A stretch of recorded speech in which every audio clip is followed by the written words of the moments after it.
What's going on, everybody? Cody from View Golf, and today we're coming at you with a product review. We've got the new Mizuno JPX 900 driver. Okay, it's a new product from Mizuno for this year, replacing the JPX 850.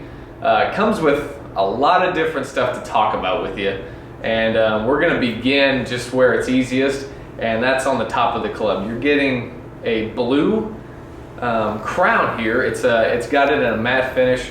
It's really nicely framed by the white graphics at the back of the club, and you got the Mizuno logo there for alignment. Now it's one of those things. Now it only comes in blue. Okay, so it's not like the Cobras or something where you can just pick between a bunch of different colors. Now the face. One of the main things that Mizuno wanted to keep in mind, they did develop this club with the tour staff in mind. One of the things that they wanted to accomplish with the JPX 900 is faster ball speeds across the face. And it's not only tour golfers that are looking for that.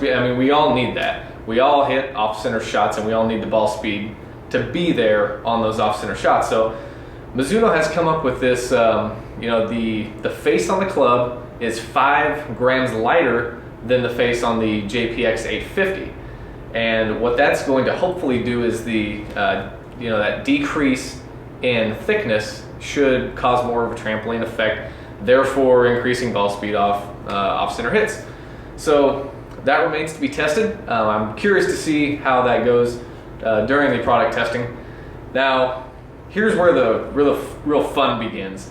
Okay, when you flip this club over and you look at the sole of the club, there is so much going on here, and it makes any just normal golfer probably want to wet themselves thinking about how much adjustment there is. Mizuno's calling this the most adjustable club on the market. I'm not going to sit here and say it's not, because I've never seen anything like this. You've got 2 8-gram weights you got a fade channel, you've got a ball flight channel here. You can go high and low, and you have a draw channel. And that's not all. You also have this big protruding silver weight where you can move around, and it'll actually change the address angle. Okay, and that they call that the visual face angle adjuster. Okay, so lots of fancy terms, fancy looks. You got tons of graphics going on. Looks like just a scene straight out of an Indy car track. It's a lot. So we're going to try a couple different things. I'm going to hit a couple of golf balls just in the most neutral of settings. I have the sole plate in the neutral setting. I have the first 8-gram weight all the way to the front, and I have the second 8-gram weight all the way to the back. And I'm just going to hit 3 golf balls and see what kind of numbers that we get. Okay. Another thing to consider is that Mizuno this doesn't come in lofts. This comes in one loft. And it goes from 7.5 degrees all the way up to 11.5 degrees. Okay, so tons and tons of hosel adjustment. Really, really like that. That's a nice thing that they're doing just for club fitters. Again, everybody just gets one head, and you got the whole set. All right, so I'm gonna hit golf balls on Flight Scope technology, just like always. We're gonna be hitting Bridgestone golf balls, and I've got this in the Speeder 569 in a stiff flex shaft. So let's give it a hit, see what we think. All right, guys. So again, we're gonna hit a few golf shots. Totally neutral setting here.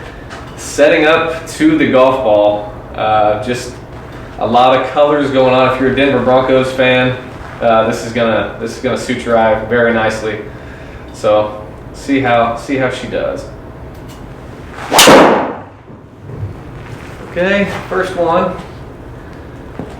Let's see, 262 carry, 168 ball speed. Not too bad, nice and hot. That one felt nice. 2400 spin. That's a little bit lower than what I've typically seen. I do have it set at 10.5 degrees aloft. Hit another one here.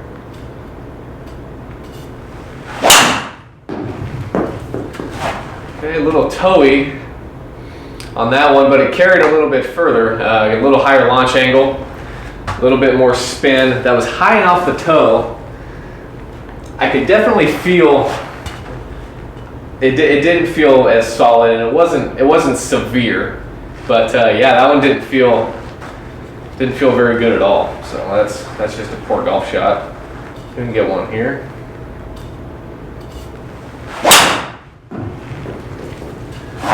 A decent shot there.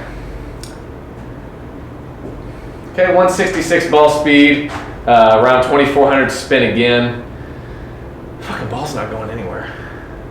Okay, so I've played with the club a little bit. I've moved the weights around. I haven't hit a ball with the weights in these settings yet. Let me tell you what I've done. I've moved that middle weight, that middle 8 gram weight back to a little bit, back towards the back. Maybe give myself a little bit more forgiveness. A little higher ball flight would be nice. And I have also taken the other 8 gram weight and thrown it in the draw setting. So hopefully we're gonna get a little bit better numbers with that. And I've also bumped the loft from 10.5 to 11.5 because the launch angle is just so low. Okay, now I'm spinning it a little bit less than usual, so I can offset that with a little higher launch. Let's see how it does.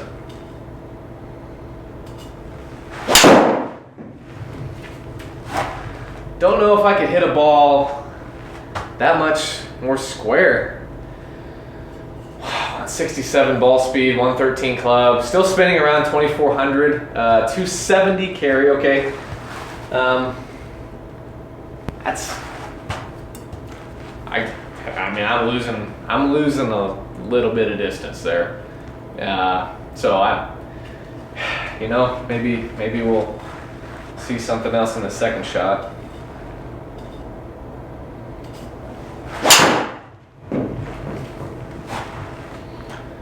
Still very low, 272, 165.6 ball speed. I think we've seen one.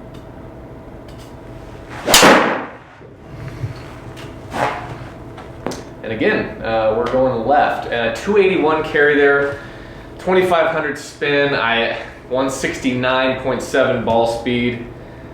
We are, I don't think I could hit it a lot better than that. That's very close to the line.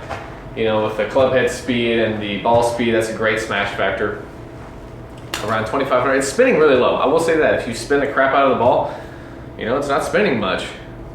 But, you know, I don't feel like the forgiveness is there. I've had to middle every single shot that went over 270 yards. Absolutely middle it. So when you claim forgiveness in all of these things, you know, you get numbers like that, it kind of, you know, it'll turn you off to the product a little bit. So with that in mind, I've gone through, I've given it a fair chance, I feel like.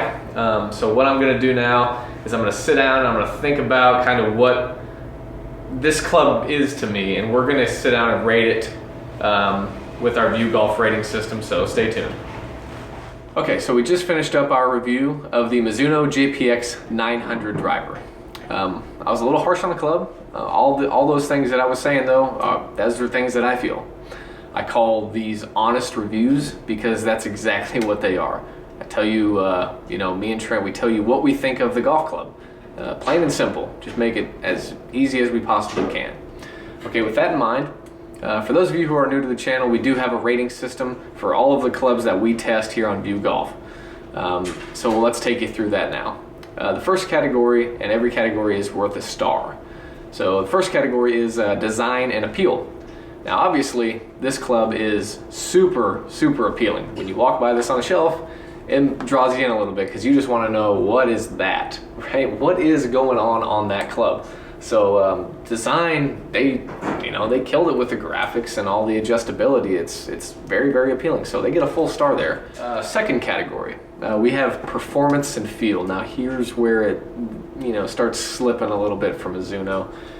This particular club I personally was not a fan of.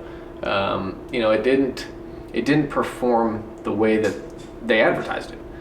I felt every single shot that I mishit exactly where it was. There's been clubs that I've hit before where I couldn't tell if I hit the sweet spot or you know, just around it.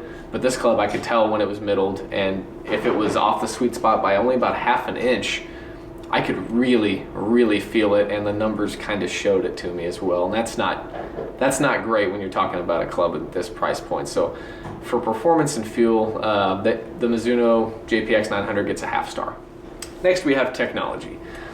Now, as much technology that is crammed into this driver head, you know, a lot of it works. The sole plate, if you move that around, you will see a difference at setup. That works. It is great. And the 8-gram adjustable weights that you can flip-flop around all over the sole, I think it works. And the hosel that goes from 7.5 degrees to 11.5 degrees, fantastic. I'm a big fan of that.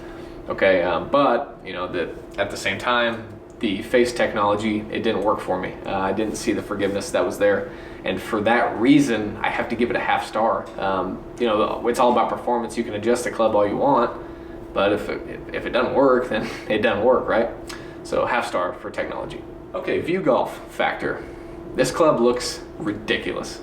Okay, if you pull this out, people are gonna want to know, what is that golf club? Okay, and now, normally that's a good thing at View Golf. We want people to be engaged. You know, you want to be the big dog in your group. You want the best. That's why you're watching the video, because you're curious.